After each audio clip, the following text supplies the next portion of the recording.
दोस्तों, study with Dev channel में आपका स्वागत है। दोस्तों, शेर शाह सूरी यानी द्वितीय अफगान वंश पे चर्चा कर रहे थे। दोस्तों, देखते हैं शेर शाह सूरी का प्रशासन क्या है, इस पे चर्चा करते हैं। शेर शाह सूरी अपनी प्रशासनिक व्यवस्थाओं का प्रधान था। शेर शाह सूरी अपनी प्रशासनिक व्यवस्थाओं का प्रधान था। वह केंद्रीय प्रशासन को संचालित करके प्रमुख 4 विभागों की स्थापना किया था। केंद्रीय प्रशासन को संचालित करके 4 विभागों में इसकी स्थापना किया था शेर शाह सूरी ने। जो पहला है दीवाने विजारत। दीवाने विजारत यह क्या है दोस्तों? दीवाने विजारत, दीवाने विजारत यह एक वित्त विभाग था जो राज्य की आय व्यय का हिसाब किताब एवं लेखा जोखा रखता था। दीवाने विजारत एक वित्त विभाग है। दूसरा विभाग है दीवाने आरिज। दीवाने आरिज विभाग यह सैन्य विभाग था। दीवाने आरिज एक सैन्य विभाग था। इस विभाग द्वारा सैनिकों की भर्ती करना, उन्हें वेतन देना, उनका रख रखाव एवं प्रशिक्षण करना आदि की जिम्मेदारियां दीवाने आरिज या अर्ज की होती थी। तीसरा विभाग है दीवाने रसालत। यह विदेश विभाग था। दीवाने रसालत एक विदेश विभाग था। इस विभाग द्वारा पड़ोसी राज्यों से सह संबंध स्थापित करना और युद्ध संबंधी वार्ताएं करना इत्यादि की जिम्मेदारियां दीवाने रसालत की होती थी। इसके बाद अगला है दोस्तों दीवाने इंसा।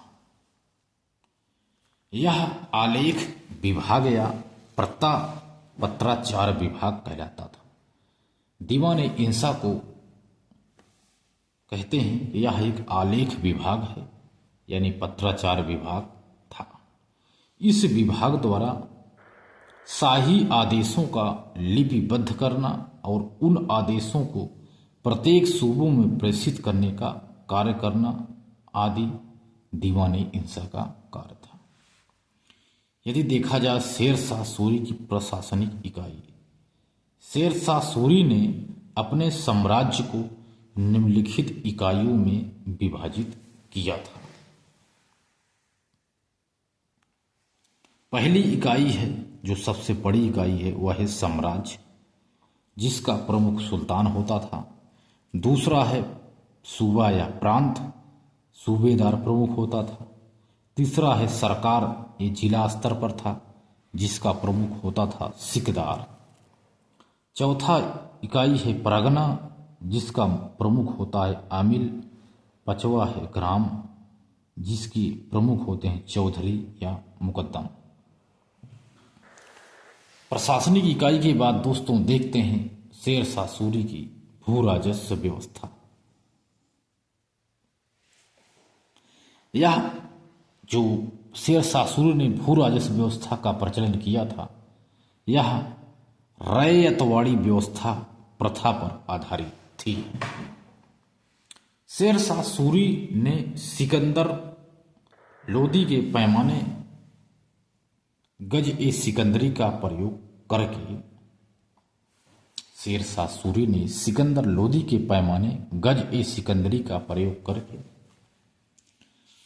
भूमि की पैमाइश करवाया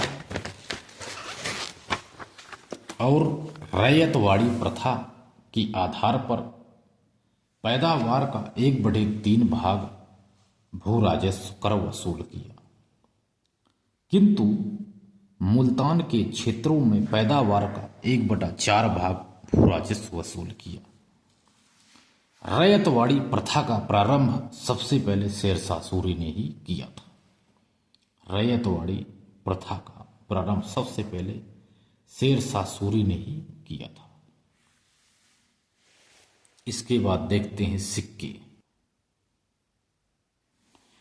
सिक्के की बात की जाए शेरशाह सूरी के, तो इनकी दो सिक्के थे। एक था रुपया जो चांदी का था, जिसका वजन है 180 ग्रेन। दूसरा सिक्का है ताम, जो तांबे का था, इसका वजन है 380 ग्रेन। यदि अनुपात की बात की जाए, तिरके चांदी और तांबे के अनुपात है 1.64 यानी 64।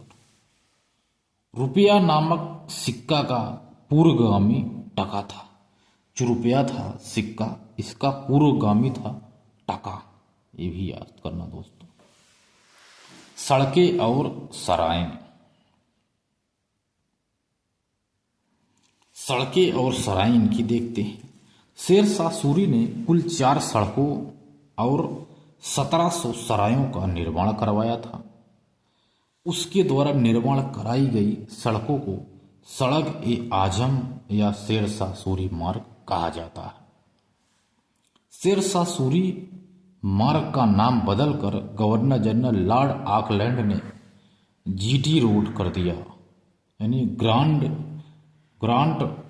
ट्रंक रोड रख दिया था जनरल लॉर्ड ऑकलैंड ने।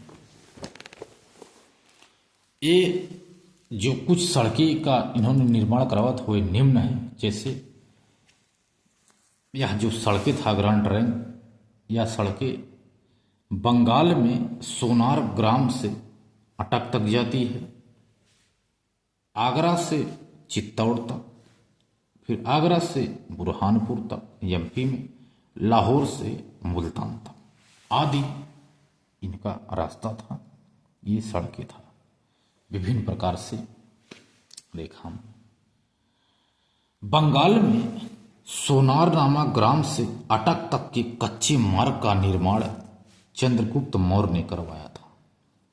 कच्चे मार्ग का निर्माण चंद्रगुप्त मौर्य ने ही करवा लिया था पहले बंगाल में। इसके बाद शेरशाह सूरी ने प्रत्येक सड़कों के किनारों पर छायादार वृक्ष लगवाया और 3 अथवा 4 मील की दूरी पर सरायों में प्रतीक्षालय का निर्माण भी करवाया था, जो लगभग 1700। ये सरायें डाक चौकियों का काम करती थी। तो हमने सड़क भी इनके बारे में देखे दोस्तों, प्रशासन और सिक्का के बारे में देखा। अब देखते हैं स्थापत्य कला, देखेंगे अगली वीडियो में। तो दोस्तों मिलते हैं और बेहतरीन क्लास में, तब तक के लिए धन्यवाद।